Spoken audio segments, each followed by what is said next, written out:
My name is Franklin, 32 years old, and I never thought my father would slap me at his own birthday party.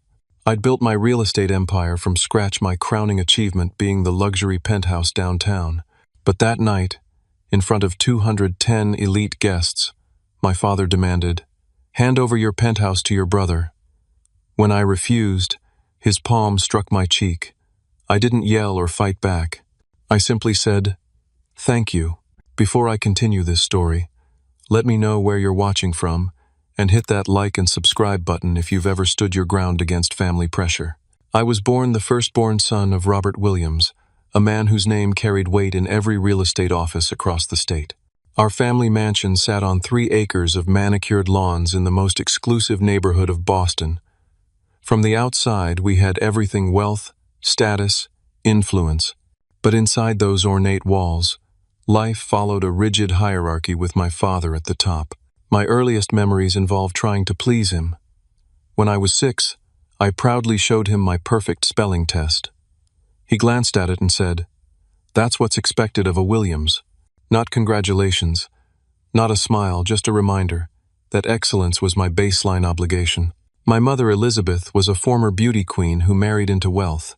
She managed social events and maintained appearances, but emotionally checked out years ago. She found her joy in doting on Joshua, my younger brother by 5 years. Joshua never experienced the pressure I did. When he brought home C grades, Mother would say, "Not everyone needs to be academic." When he broke an antique vase while roughhousing, Father merely sighed and called the housekeeper. The double standard was glaring but unacknowledged. Our family dinners were performances of perfection. Father would interrogate me about school, future plans, and proper social connections. A Williams man must be exceptional in every regard, he'd remind me weekly. Meanwhile, Joshua could kick his feet against the table and interrupt conversations without consequence.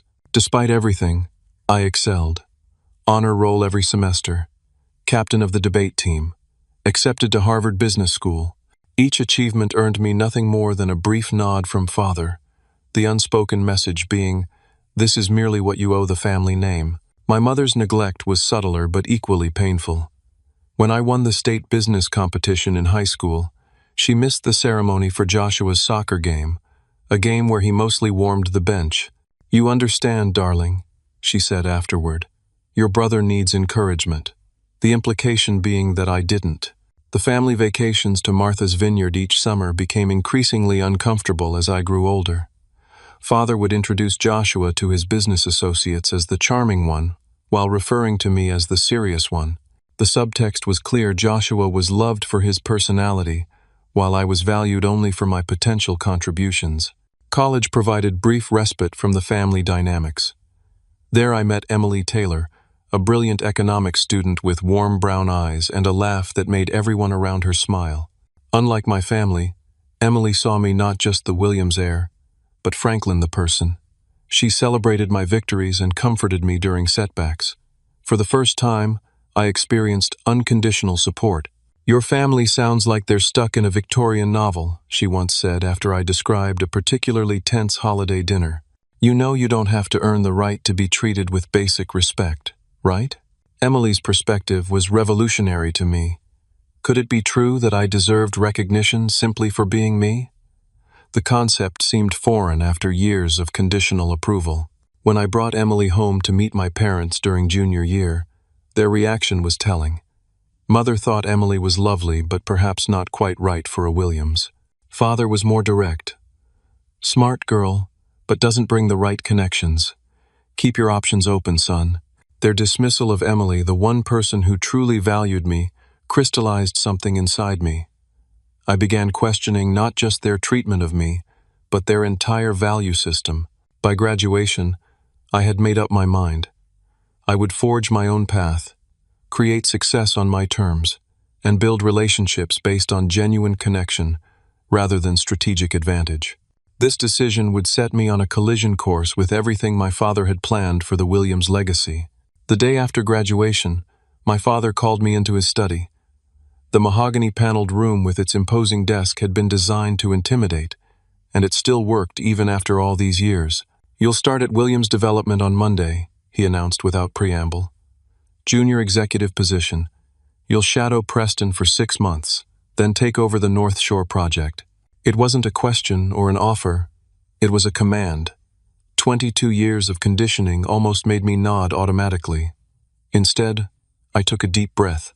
I've accepted a position with Green Future Development, I replied, my voice steadier than I felt. It's a smaller firm focusing on sustainable building practices. The silence that followed was arctic.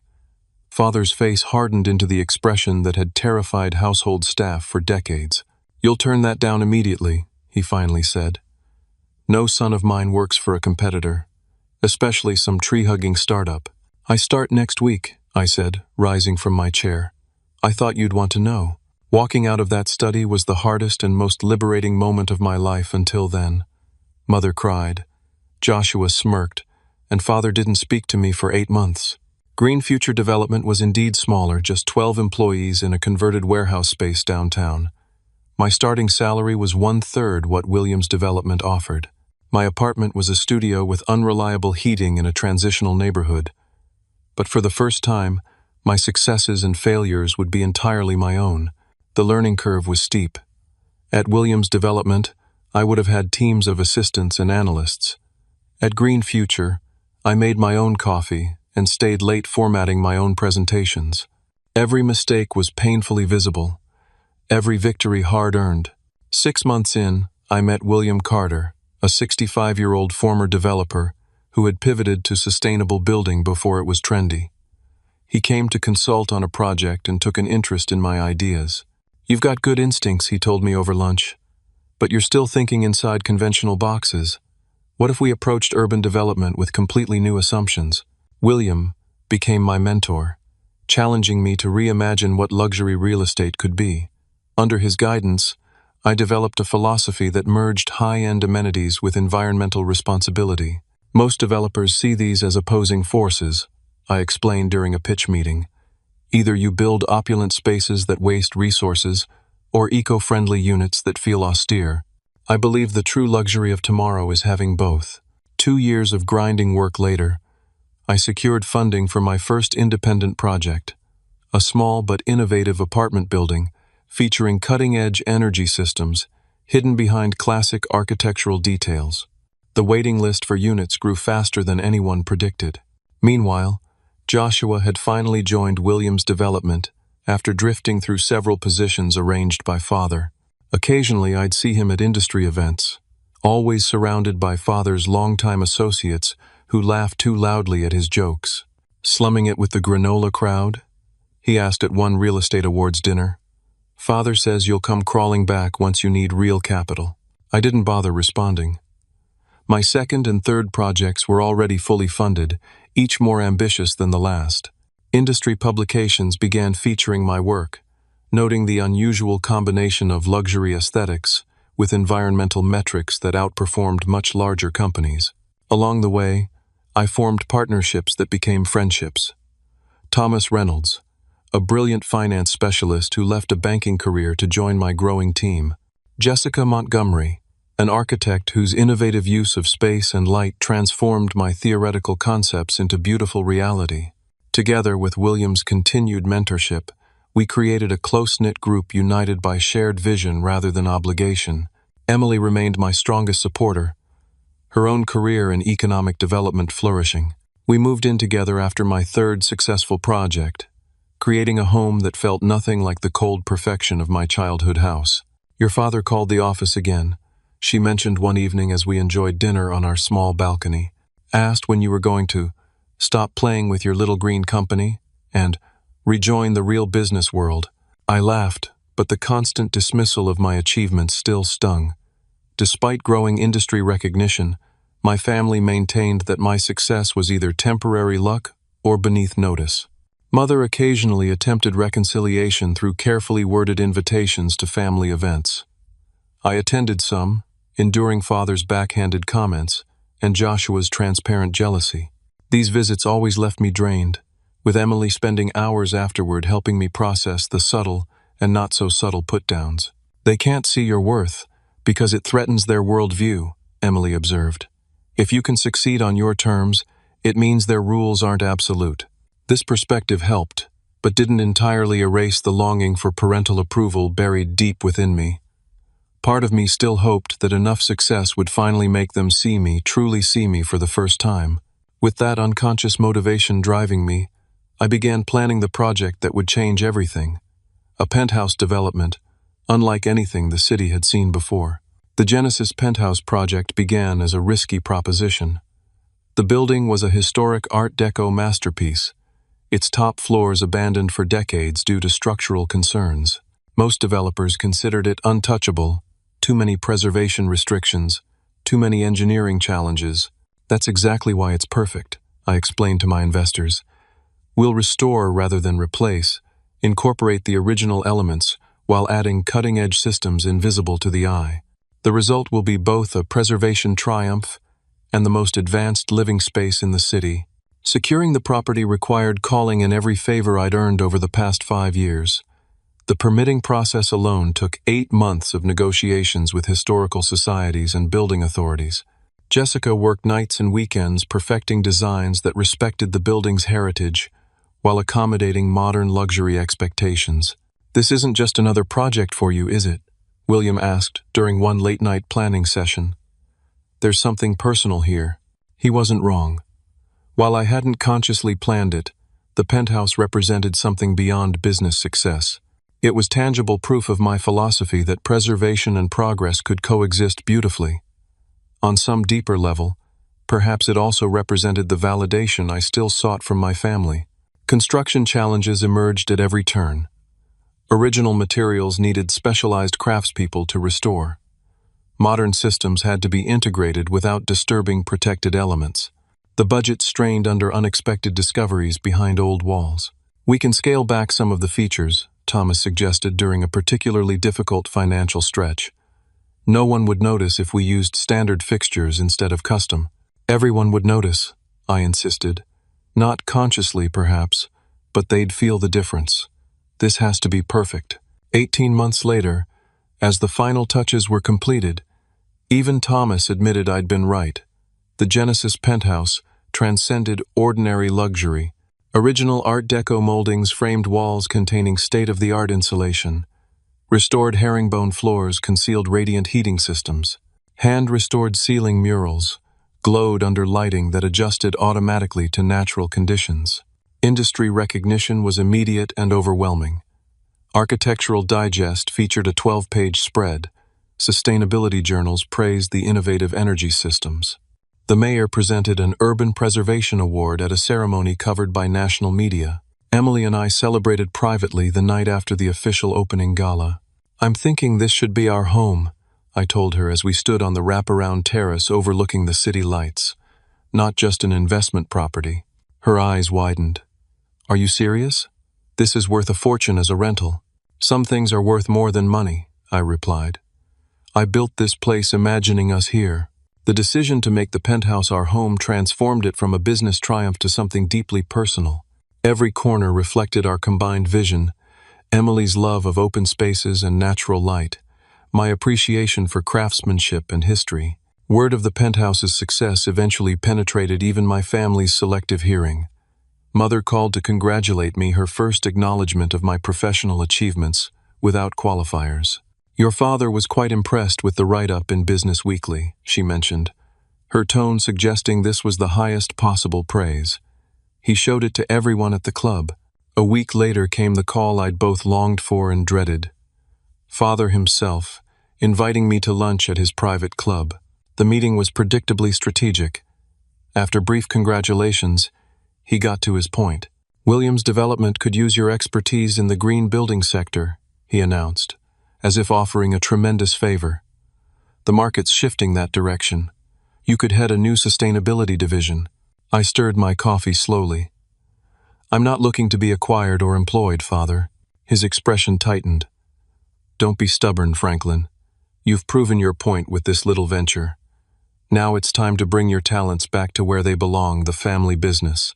"My company generated $40 million in revenue last year," I replied calmly. "We have projects contracted through 27. This isn't a little venture. It's a successful enterprise built on principles I believe in." The lunch ended with strained cordiality, But the invitation had revealed something important my success had finally grown too substantial to dismiss. Father now saw my company as valuable, even if he couldn't bring himself to acknowledge my personal achievement. Joshua's reaction came through industry gossip channels. Apparently, he'd been overheard at a networking event complaining about Franklin's ridiculous treehouse palace getting undeserved attention. The childish jealousy would have been amusing if it hadn't been so transparent. As Father's 60th birthday approached, Mother increased pressure for family harmony. It would mean so much to him if you attended the celebration, she pleaded during a rare visit to the Penthouse. She wandered the spaces with poorly concealed envy, trailing manicured fingers over custom details. The whole industry will be there. Family appearances matter. Against Emily's concerned advice, I agreed to attend. Perhaps naively, I thought the public setting and my recent successes would ensure at least superficial respect. Just remember who you are now, Emily cautioned as she helped straighten my tie before the event. You're not that kid desperate for their approval anymore. You're Franklin Williams who built Genesis on his own terms. I kissed her forehead, grateful for her unwavering support. I know. This is just a birthday party, not a surrender. How wrong I was. Father's 60th birthday celebration exemplified the Williams approach to life, excessive, impressive, and strategically advantageous. The Grand Plaza Hotel's ballroom had been transformed into a showcase of wealth and influence. Crystal chandeliers reflected light onto tables adorned with arrangements of imported flowers. A string quartet played subdued classical music as 210 of Boston's elite mingled, each person representing a business connection, a potential partner, or a useful alliance. I arrived early, gift in hand, a rare first-edition architectural book Father had once mentioned wanting. Emily had offered to accompany me, but I decided to attend alone, perhaps subconsciously preparing for confrontation. Mother greeted me with air kisses and whispered instructions. Your table is near the front, darling. Do say hello to the Andersons, they've been asking about you. Joshua and his fiancée Sophia were already holding court near the champagne fountain. Sophia wore diamonds that caught the light with every animated gesture. Her father owned Suncrest Properties, one of Father's biggest competitors. The engagement had been announced with the same strategic fanfare as a corporate merger. Big brother, Joshua called out too loudly, decided to leave your solar panels and come play with the grown-ups. I nodded politely. Joshua, Sophia, congratulations on your engagement. Sophia smiled with professional precision. Your Penthouse project was featured in my father's company newsletter. Very creative approach. The faint condescension was typical of interactions with my family's circle. I had ceased being bothered by it years ago. Dinner progressed through 5 elaborate courses, each accompanied by perfectly paired wines. I made appropriate conversation with table mates, a banking executive and his wife, a city council member, 2 real estate attorneys. None mentioned my work directly, though several alluded to interesting trends in alternative development. After dessert came the moment every wealthy patriarch lives for, the tribute speeches. 3 business associates delivered carefully calibrated anecdotes highlighting Father's business acumen and generosity. Mother spoke briefly about their blessed life journey together. Joshua gave a rambling speech full of inside jokes that landed weakly. Then Father himself rose to address his guests. He looked exactly as he always had, imposing, immaculately dressed, radiating authority. Age had only added gravitas to his commanding presence. I'm humbled by your presence and your kind words, he began, the practiced humility contradicted by his satisfied expression. A man's 60th birthday offers perspective on what truly matters.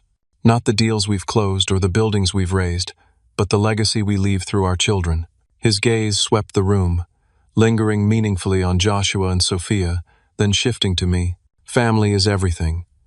The Williams name stands for excellence, because each generation builds upon the achievements of those who came before.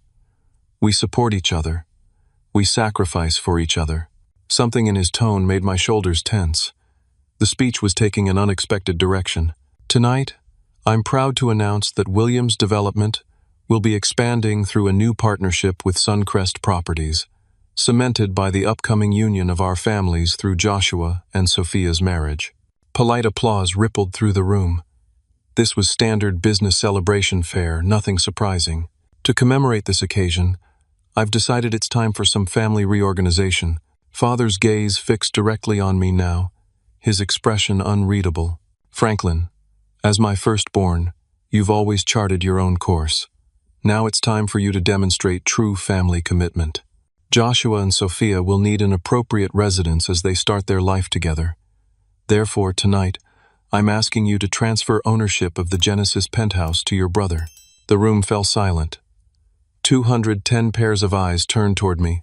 My blood seemed to freeze in my veins.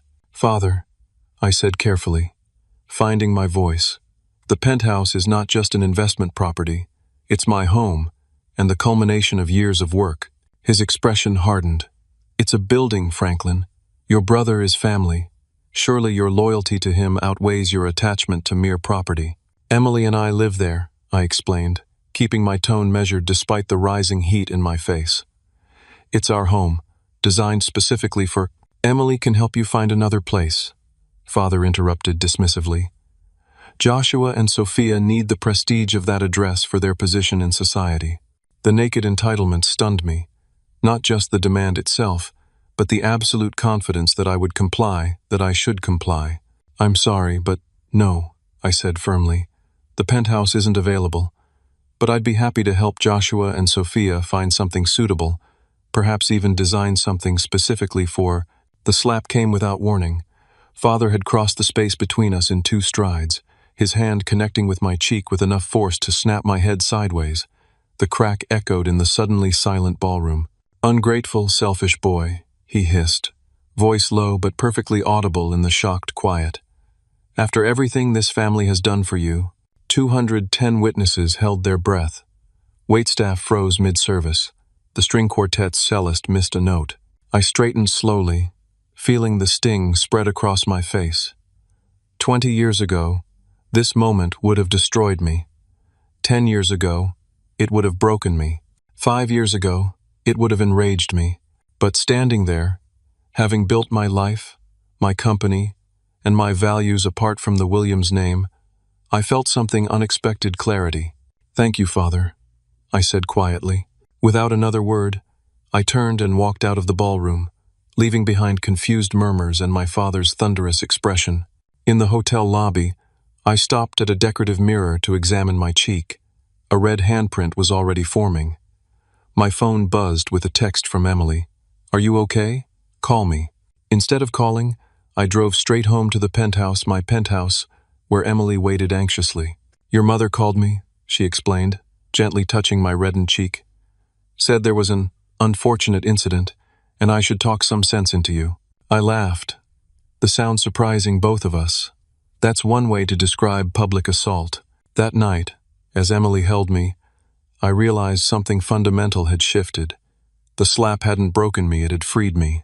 The last lingering hope for parental approval had been extinguished, replaced by something stronger, complete certainty in my own path. What will you do now? Emily asked, as we watched dawn break over the city from our terrace. Something they'll never expect, I replied.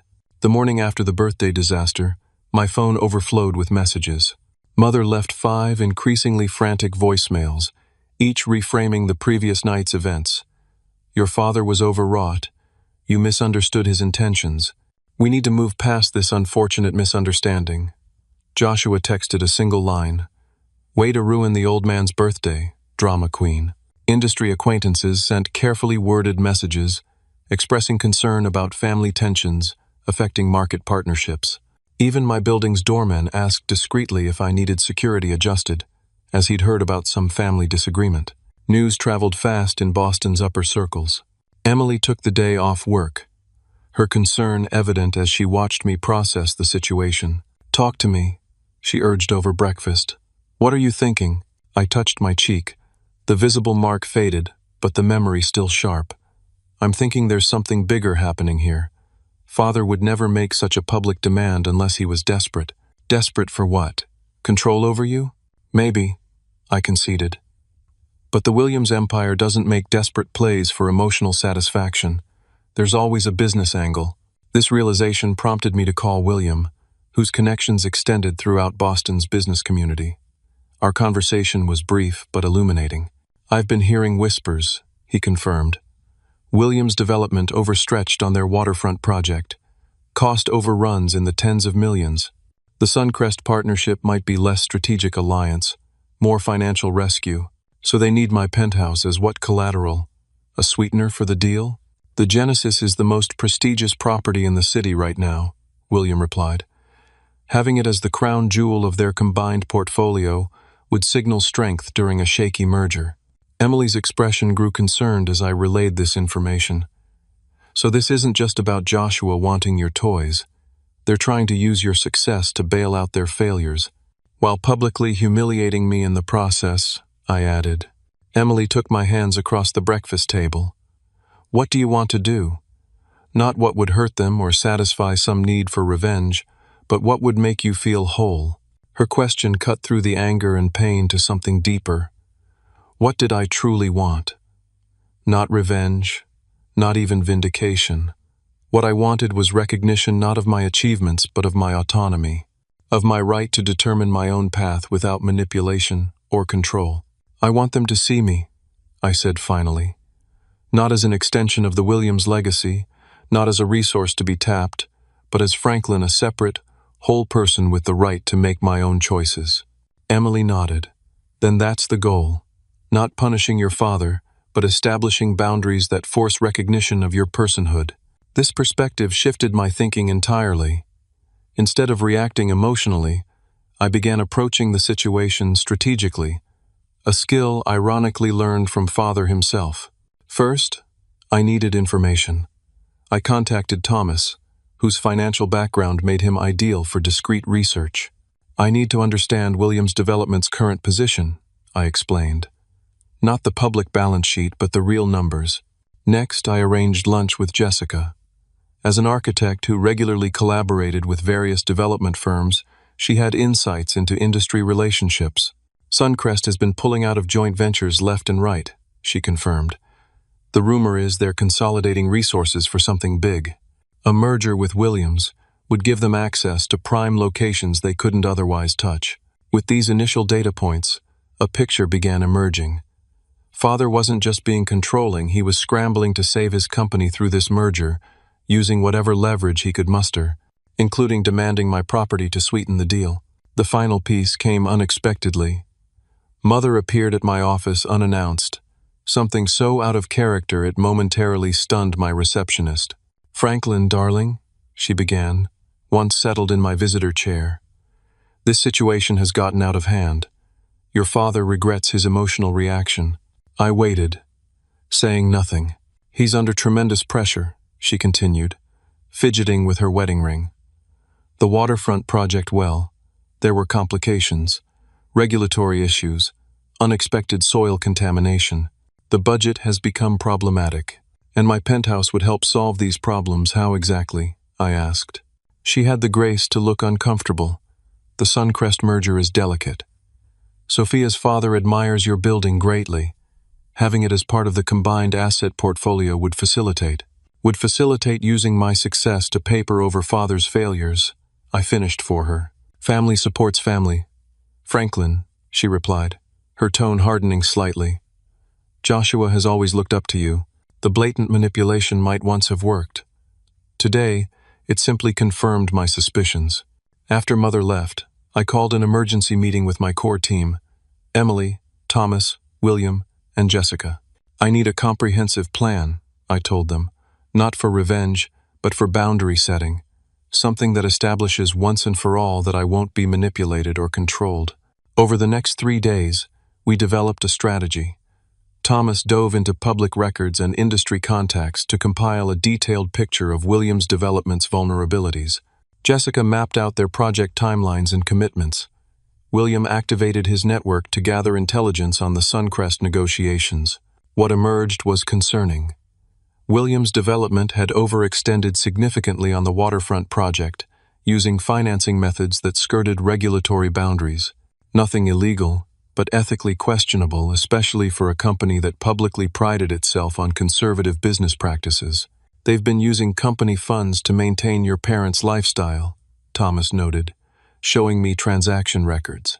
Private jets, the renovation of their Aspen house, Joshua's gambling debts, all technically structured as corporate retreats or client entertainment.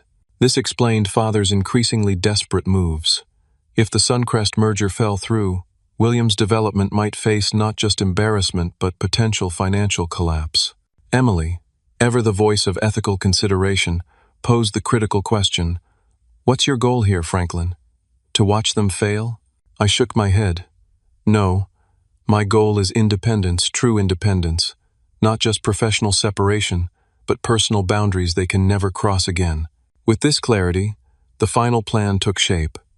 Not vengeance, but strategic self-protection. Not destruction, but definitive boundary setting.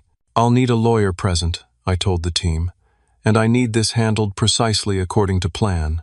On Friday morning, exactly 1 week after the slap that changed everything, I made a call to my father's direct line. "We need to talk," I said simply when he answered. "Your office, Sunday afternoon at 2. Bring Mother, Joshua, and Sophia. I'll bring my team." His hesitation was brief but noticeable. "This family matter doesn't require outside participants." "It stopped being just a family matter when you slapped me in front of 210 witnesses, I replied. "Sunday at 2. I hung up before he could respond, then turned to Emily, who had been listening nearby. "Phase 1 complete," I said. "Now we prepare for Sunday." Sunday afternoon arrived with ominous storm clouds gathering over Boston's skyline, a theatrical backdrop for the confrontation ahead. Emily drove while I reviewed key points with our lawyer, Diane Patterson, a formidable litigator known for her unflappable demeanor. Thomas and William would meet us at Williams' development headquarters. "Remember," Emily said as we pulled into the visitor parking space, "this isn't about hurting them. It's about establishing boundaries." I squeezed her hand, gratefully. "I know. Freedom, not vengeance." The Williams development lobby featured a massive scale model of the company's most famous projects, spotlit like museum pieces. The security guard recognized me immediately. "Mr. Franklin," he nodded respectfully. "Your father said to send you straight up." The executive floor maintained the same intimidating aesthetic I remembered from childhood: dark woods, subdued lighting, oversized artwork depicting historical Boston landscapes. Father's corner office occupied the prime position, with views of both the harbor and the financial district. Inside, the expected group awaited. Father sat behind his massive desk, Mother perched tensely on a side chair. Joshua and Sophia occupied the leather sofa, while Sophia's father, Harold Bennett, stood by the window, his expression carefully neutral. The surprise addition was Patricia Lloyd, the company's longtime legal counsel. "Quite the welcoming committee," I observed, gesturing for Emily, Diane, Thomas, and William to take the remaining seats. "This meeting is unnecessary," Father began immediately. "Whatever grievance you think you have over a family disagreement." "Robert," Diane interrupted smoothly, "if you're characterizing physical assault in front of hundreds of witnesses as a family disagreement, I suggest you reconsider your terminology." Father's expression darkened. "Patricia, please explain to this person that family matters remain private." Patricia shifted uncomfortably. "While domestic matters typically remain privileged, the public nature of the incident creates certain exposures." "We're not here about the slap," I interjected, keeping my voice calm, though I could pursue that if necessary. Mother gasped softly. Joshua rolled his eyes. "Why are we here then?" Harold Bennett asked, speaking for the first time. "Some of us have other commitments today." I nodded to Thomas, who distributed bound folders to everyone present. "Please take a moment to review these materials," I suggested. Watching their faces as they flipped through the pages was telling. Mother's confusion, Joshua's growing alarm, Harold's sudden stillness, and finally, most satisfyingly, Father's carefully controlled but unmistakable shock. "This is confidential company information," he said finally. "How did you access these records?" "Every document in that folder comes from public sources," Thomas explained. "SEC filings, property records, tax assessments, public court documents. Individually, they tell little stories. Collectively, they tell quite a comprehensive one." About what exactly? Sophia asked, looking genuinely confused. About how Williams Development has systematically misrepresented its financial position, I explained. About how company funds have been diverted to personal expenses, including your $300,000 engagement ring, Sophia. Her hand instinctively covered the massive diamond. About how the waterfront project is 32% over budget, with potential environmental compliance issues, I continued. And most importantly, about how the Suncrest merger isn't a strategic alliance, but a desperate attempt to avoid potential bankruptcy. Harold Bennett closed his folder with deliberate care. Is this accurate, Robert? Father's face had transformed to the rigid mask I recognized from childhood confrontations. These figures are taken out of context.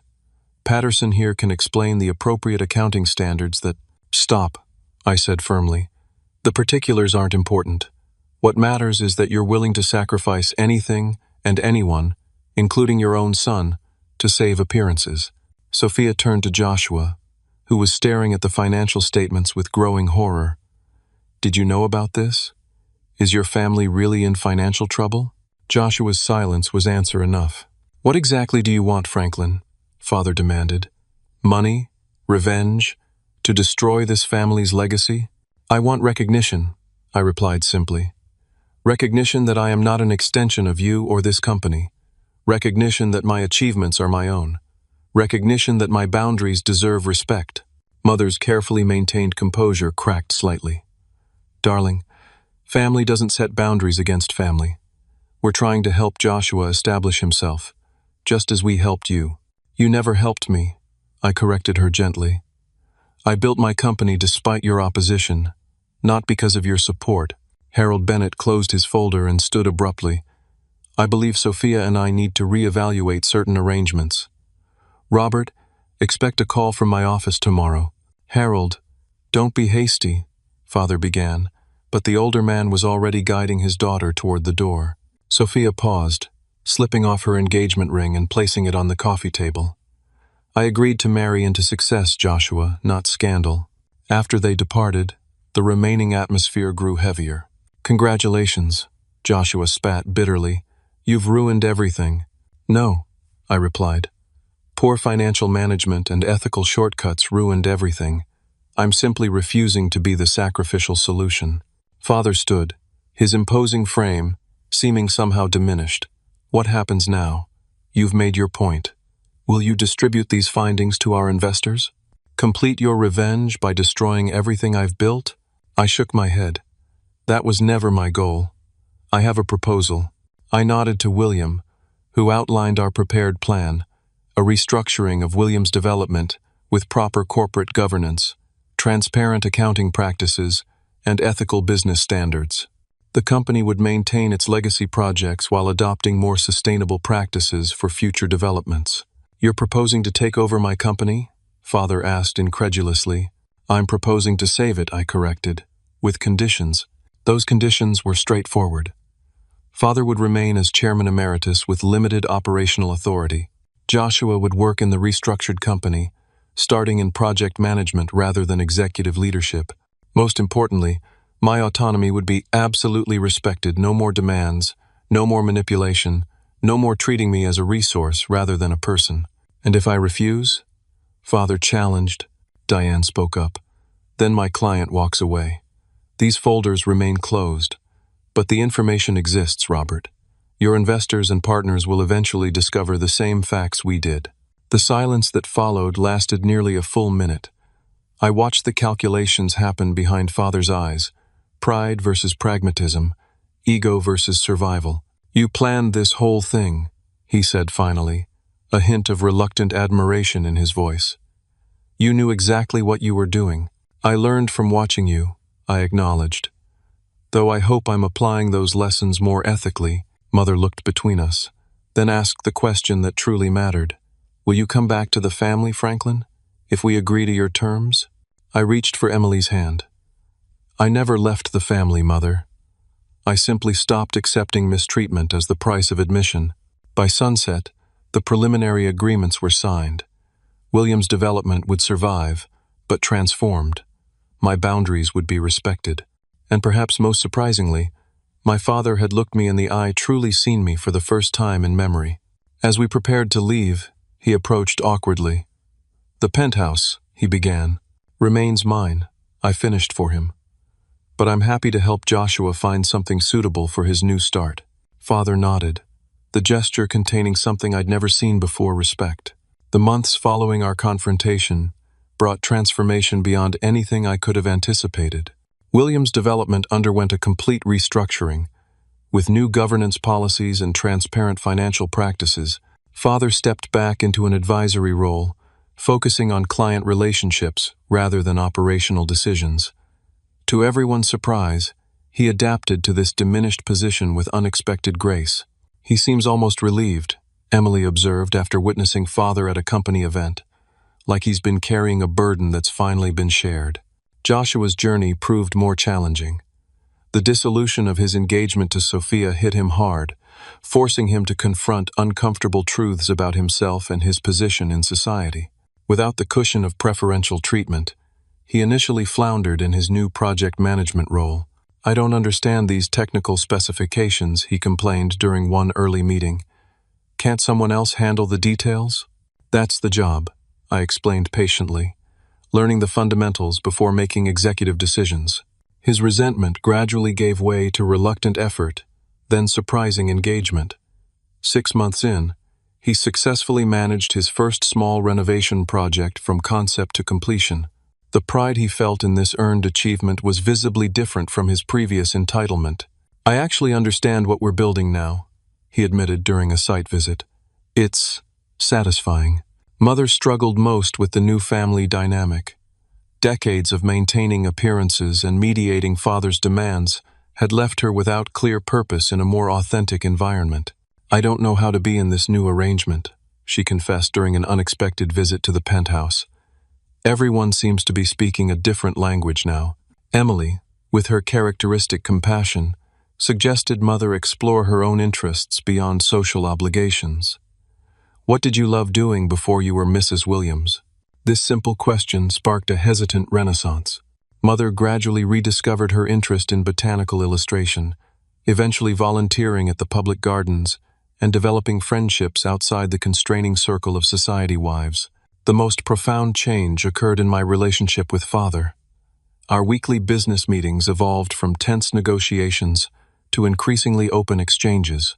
Never demonstrative, he nonetheless found ways to signal his evolving perspective. "Your environmental efficiency models," he noted during one quarterly review, "they've reduced operating costs across all properties." I was incorrect in my assessment of their value. From him, this qualified acknowledgement represented monumental progress. Emily and I proceeded with our lives, making the penthouse truly our home and eventually getting engaged.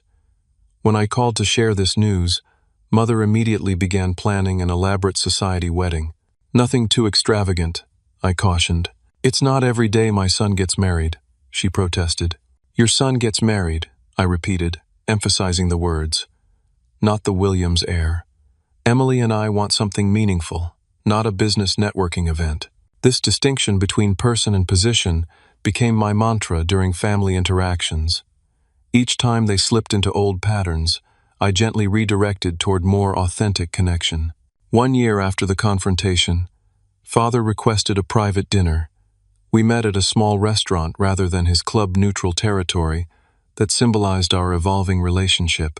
After preliminaries, he cleared his throat awkwardly. "I've been seeing someone, a therapist, at your mother's insistence initially, but now because I find it useful." This admission stunned me more than anything that had transpired before. Robert Williams, acknowledging he might benefit from psychological guidance, represented a seismic shift in his self-perception. "He suggests I've spent my life confusing control for connection," Father continued, studying his water glass intently, "that I've sacrificed relationships for achievement." I waited, sensing he needed to proceed at his own pace. "The night I struck you," he said finally, meeting my eyes with visible effort, "I was terrified. Not angry, terrified. Everything was collapsing. I couldn't admit failure, couldn't show weakness. So you tried to solve it by taking what I'd built," I supplied. He nodded, shame briefly, crossing his features. It was wrong, deeply wrong. I'm sorry, Franklin. The apology hung between us, unexpected and transformative, not because it erased the past, but because it acknowledged it honestly. Thank you, I said simply. I've never been good at seeing people, he continued. Only their utility. My father was the same. It seemed normal. This glimpse into the generational patterns shaping our family expanded my perspective. Father hadn't been born controlling and dismissive, he'd been shaped that way, just as he'd attempted to shape me. We can do better, I told him. Break the pattern. That conversation marked a turning point in our healing. Not instant reconciliation, but the beginning of something healthier, a relationship based on respect, rather than obligation. The Williams family gathering for Christmas that year differed markedly from any previous occasion.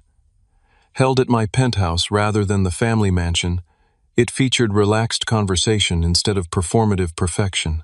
Joshua brought a woman he'd met through volunteer work, someone who clearly valued him for himself rather than his name. Mother shared her botanical drawings with genuine enthusiasm. Father, still reserved but increasingly present, actually listened to others' perspectives. As I watched them interact, Emily slipped her arm around my waist. You did this, she whispered, not by forcing change, but by standing firmly in your truth. Her observation crystallized the profound lesson of my journey. True strength isn't found in domination or control, but in maintaining healthy boundaries with compassion. Real victory doesn't require crushing opponents, but establishing mutual respect. The path to healing my family paradoxically began with refusing to sacrifice myself to their dysfunction. By valuing my own worth enough to establish boundaries, I created space for authentic connection to grow. That evening, as guests departed, Father paused at the door. You're home, he said, gesturing to the penthouse around us. It truly is extraordinary, a fitting expression of your vision. The compliment specific, genuine, and without agenda, meant more than any previous acknowledgement. Sometimes the strongest response to a slap isn't striking back, but standing firm in your truth. Sometimes the deepest wounds heal not through revenge, but through refusing to perpetuate patterns of hurt. And sometimes, the most powerful statement isn't a shout of defiance, but a quiet, unwavering commitment to your own worth. Have you ever had to stand your ground against family pressure?